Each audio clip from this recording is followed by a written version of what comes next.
पत्रकार मित्रों नमस्ते। आज एक ही दिन में मैं आपको दो बार डिस्टर्ब कर रहा हूं। एक बार अपने घर पर कुछ टिप्पणी देने का अवसर आया और फिर ऐसा विचार हुआ कि पार्टी के फॉर्मल मंच से भी कुछ बात करनी चाहिए और उस बात करने का अवसर भी है। राहुल गांधी पहली बार बोले हैं कि मैं सेना का सम्मान करता हूं। जो पार्टी की ओर से गंभीर सवाल उठाए गए थे उसको उन्होंने पहली बार कहा कि हम सेना का सम्मान करते हैं। राहुल जी, दिग्विजय सिंह आपके साथ कन्याकुमारी से चल रहे हैं, तो हजारों किलोमीटर की यात्रा में आप उनको समझा नहीं पाए थे क्या? वो कोई पहली बार बोले थे क्या? और आज जब आपने ये कहा तो आपने कुछ और सवाल खड़े कर दिए। इसलिए आज इस चैप्टर का हम फाइनल हिसाब करने आए हैं। Rahul Gandhi, today the BJP is going to settle the final account with you as far as your vacillating stand on the armed forces is concerned. आज मैंने सुबह एक बात कही थी कि ये देश सेना के शहादत का सबूत नहीं मांगता, उनके बलिदान को सलाम करता है। यही भारत की परंपरा है ना। Indians don't seek proof of the heroic courage of our armed forces, but salute them. और उसका कारण भी मैंने कहा था कि देश के लिए जीते तो हम लोग सब लोग हैं, देश के लिए मरते कौन है? हमारे सेना के जवान, ऑफिसर्स, पैरामिलिट्री फोर्सेस। तो आज जब राहुल गांधी ने कहा है तो राहुल गांधी से कुछ सवाल पूछना है और देश को उनकी टिप्पणियों के बारे में दोबारा याद भी कराना है और उनसे पूछना है कि क्या आप इसको भी वापस लेंगे? 16 दिसंबर 2022 को, कुछ ही दिन पहले, राजस्थान के दौसा में भारत जोड़ो यात्रा के दौरान राहुल गांधी ने कहा था चीनी सैनिक भारत के सैनिकों को पीट रहे हैं। ये शब्द थे उनके। ये बहुत ही अपमानजनक शब्द है, जो कि गलत भी है। भारत के सेना के जवान और अफसरों ने कमाल का काम किया और एक कर्नल लेवल के अफसर भी शहीद हुए थे। चीनी सैनिक पिटे थे। आपने कहा चीनी सैनिक भारत की सेना को पीट रहे हैं। फिर हमने 23 जून 2022 को गलवान के मुद्दे पर राहुल गांधी ने ट्वीट किया कि क्या चीन ने भारतीय जमीन पर कब्जा किया है? जबकि चीन के कब्जा करने को रोका गया तो यह आपने ट्वीट किया। और सबसे तो रोचक 6 अक्टूबर 2016 को राहुल गांधी ने क्या कहा था? सर्जिकल स्ट्राइक पर कहा था कि उनकी वीरता को खून की दलाली बताया था राहुल गांधी ने, याद होगा। आज याद करना जरूरी है देश को कि जब सर्जिकल स्ट्राइक के आलोक में बहुत प्रशंसा हो रही थी तो खून की दलाली बताई गई थी। और ये सिर्फ यही बात नहीं है, वो तो जेएनयू भी गए थे जहां टुकड़े टुकड़े गैंग खड़े थे, उनको नैतिक समर्थन दिया था। पता नहीं आपको याद है कि नहीं कि जब एक अमेरिकन एम्बेसडर आए थे उनसे बातचीत में उन्होंने क्या कहा था कि Hindu terrorism is more lethal than other terrorism. ये तो उन्होंने कहा था। अभी मैं खाली उन्हीं की बात का विरोध कर रहा हूं, उल्लेख कर रहा हूं। और बाकी जो उनके महान नेता लोग साथ चलते हैं, तो मैं दिग्विजय सिंह के पूरे मामले को रिकॉर्ड के लिए आज रिकॉर्ड पर ला ही देता हूं। जाकिर नायक एपिटोम ऑफ पीस कहा था, रिप्रेजेंटेटिव ऑफ पीस। ओसामा जी तो जब हुई बात अपनी जगह पर है। बाटला हाउस के कांड में मारे गए थे तो यही दिग्विजय सिंह जो हैं आजमगढ़ तक चले गए और आतंकवादियों के परिवार से मिले और उस पर सवाल खड़ा किया था। और जबकि बहादुर दिल्ली पुलिस के इंस्पेक्टर मोहन शर्मा को मनमोहन सिंह की सरकार अशोक चक्र दे रही थी। और सर्जिकल स्ट्राइक पर कोई उनका नया सवाल नहीं है, बहुत पुराने सवाल है। ये जो उनके नेता चिदम्बरम साहब है, रोज आर्टिकल लिखते हैं, उन्होंने क्या कहा था कि कश्मीर के लोग स्वायत्ता का मतलब आजादी नहीं मांगते, आजादी का मतलब स्वायत्ता मांगते, आजादी नहीं मांगते। ये कब की बात है? 28 अक्टूबर 2017 को। तो अब बाकी मणिशंकर अय्यर और बाकी लोग क्या क्या बोलते रहे, मैं उसको अभी आपके सामने नहीं प्रस्तुत करूंगा। इतना जरूर है अब इनके एक और वकील साहब हैं, सलमान खुर्शीद, उन्होंने एक किताब लिखी थी ना, सनराइज ओवर अयोध्या। उसमें क्या लिखा था कि हिंदुत्व के ऐसे वर्जन को बढ़ाया जा रहा है जैसा बोको हराम है, याद होगा ना आपको। और ये सब पर कांग्रेस का क्या कहना है, उनका निजी विचार है।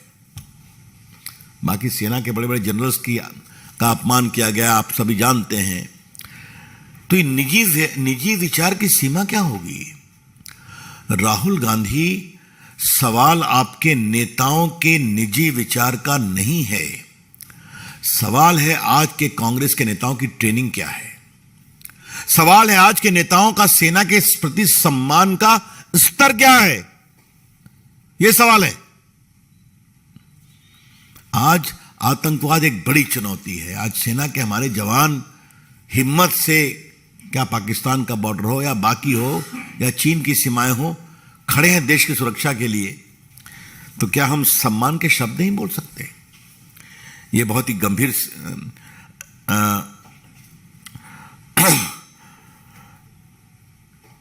जो और उनकी किताब में क्या क्या खिलाफ में लिखा हुआ है। और जब भी ये फंसते हैं तो बस एक ही शब्द, it is their personal view, it is their personal view. इसलिए फिर बात ही है वहीं पर, इतना आपको समय क्यों लगा सफाई देने में?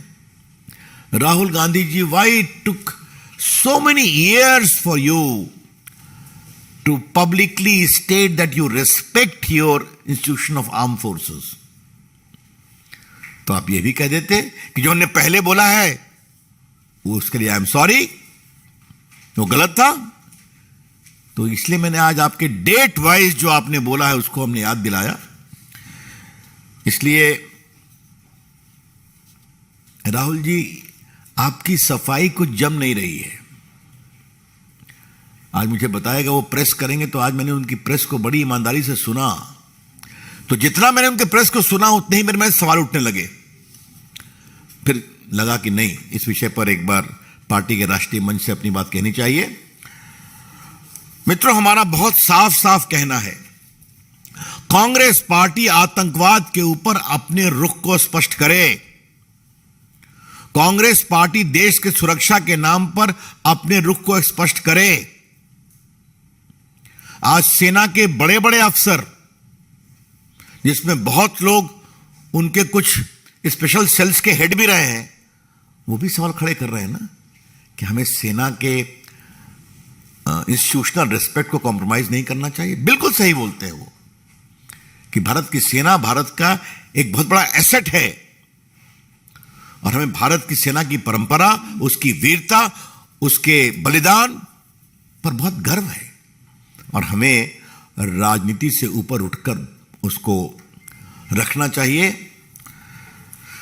मित्रों, समाप्त करने के पहले मुझे एक बात और कहनी है। मैंने जनाब जयराम रमेश का वीडियो आज कई बार देखा और आपने भी देखा होगा। वो सवाल करने से रोक रहे थे फिजिकली, और दिग्विजय सिंह उतने ही उत्साहित थे बोलने के लिए। हमारे ऊपर तो बहुत आरोप लगाते हैं आप कि बीजेपी लोकतांत्रिक है, बीजेपी ये करती है, वो करती है, और हमारे प्रधानमंत्री पर तो क्या क्या किस तरह के घटिया बातें कही जाती है, मुझे बताने की जरूरत नहीं है। ये आप क्या कर रहे थे? कम से कम भाजपा के लोग सवाल पूछने से रोकते नहीं है। सवाल आप पूछते हैं, पूछिए। लेकिन आज जो उनका आचरण हुआ, तो उनको मालूम है कि जवाब नहीं है, उनको मालूम है कि कांग्रेस पार्टी का रुख स्पष्ट नहीं है, इसलिए समस्या होती है।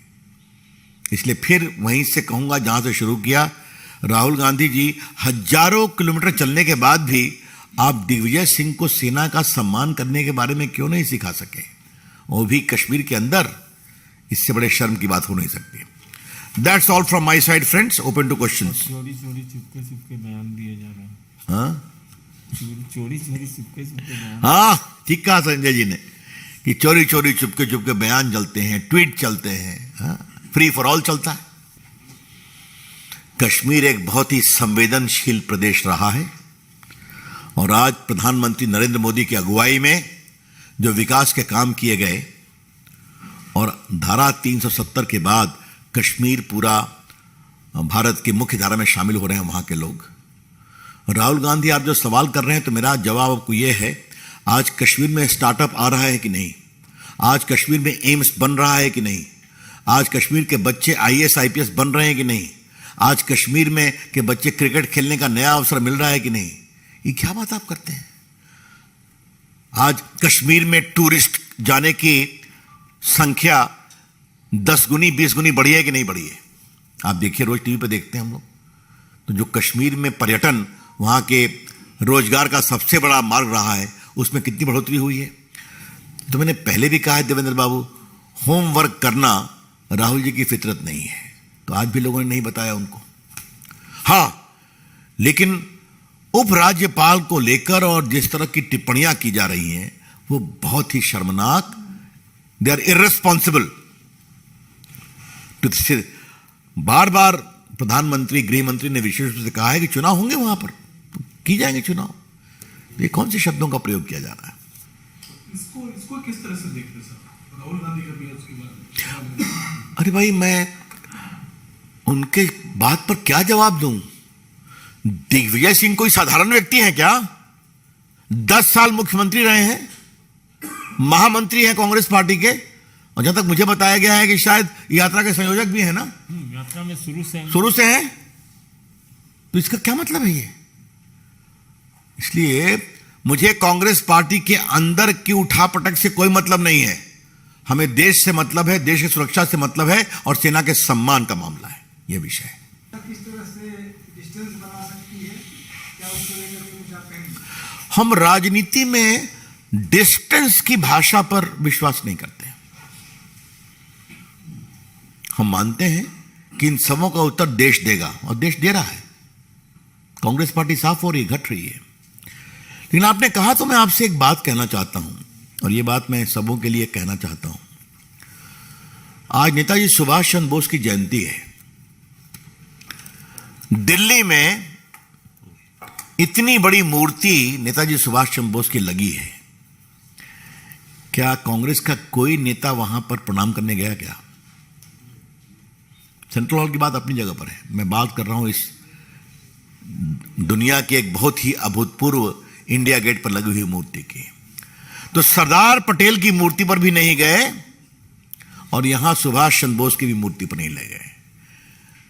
और यह बात मैं बहुत गर्व और गौरव से बोलूंगा, उनके आचरण को देखिए और हमारे प्रधानमंत्री के आचरण को देखिए कि 2014 के 15 अगस्त को लाल किले पर उन्होंने कहा, मैं भी बैठा हुआ था, कि देश को बनाने में जितने प्रधानमंत्री ने काम किया मैं सबको आज सैल्यूट करता हूं।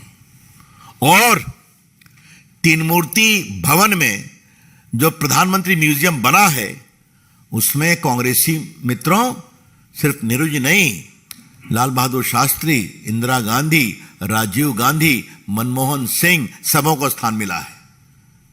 लाल बहादुर शास्त्री, मोरारजी भाई, देवेगौड़ा, वीपी सिंह, आई.के. गुजराल, सबको सम्मान मिला है। तो यह सोच का नजरिया है कि आप सुभाष चंद्र बोस के जन्म दिवस के अवसर पर उनकी मूर्ति पर, इंडिया गेट पर प्रणाम करने भी नहीं जाते, क्योंकि मोदी जी के प्रयास से बनी है। और सरदार पटेल तो नहीं गए। ये देश को आज मुझे लगा बताना जरूरी था। So in a way, Rahul Gandhi says that it's his personal statement, but Jairam Ramesh is not allowing media to ask questions from Digvijay Singh. No, but this only shows their anti-democratic mindset. Media can ask critical questions. You reply in your own way. But why should you heckle? Why should you physically prevent? And they give us big upadesh on democratic behavior. Politically, where does the BJP sees the ramifications India में सबको यात्रा करने का अधिकार है. Everyone should walk, should talk, should espouse his cause. But what happens is to be determined by the people of India. We have seen what happened in Gujarat, a sweeping victory. And I'm sure, regardless of the Bharat Jodo Yatra, we will become victorious again, which we have explained in our working committee. But there is one issue I would like to highlight. And that is, what is the message of its Bharat Jodo Yatra when many big leaders in this long journey are only involved in Bharat Jodo Yatra? दोबारा वापस लाने की बात जो कही उसको कैसे देखते हैं? धारा 370 अतीत है, समझे? वो संविधान के द्वारा हो गया. और हम बहुत विनम्रता से राहुल गांधी आपको चुनौती देते हैं. 370 एक संवैधानिक प्रक्रिया के तहत निरस्त हुआ है. उसके लिए 2/3 बहुमत चाहिए. तो राहुल गांधी जी, क्या आपको लगता है कि कभी 2/3 बहुमत आपको मिलेगा? एक बार खुलकर तो बात करिए. ये एडहॉक कमेंट क्या करते हैं? और जो आज लोग खड़े हैं, मैं उनसे भी कहता हूं, Article 370 is history now, and the people of Jammu and Kashmir are enjoying the freedom which eluded them for so many years.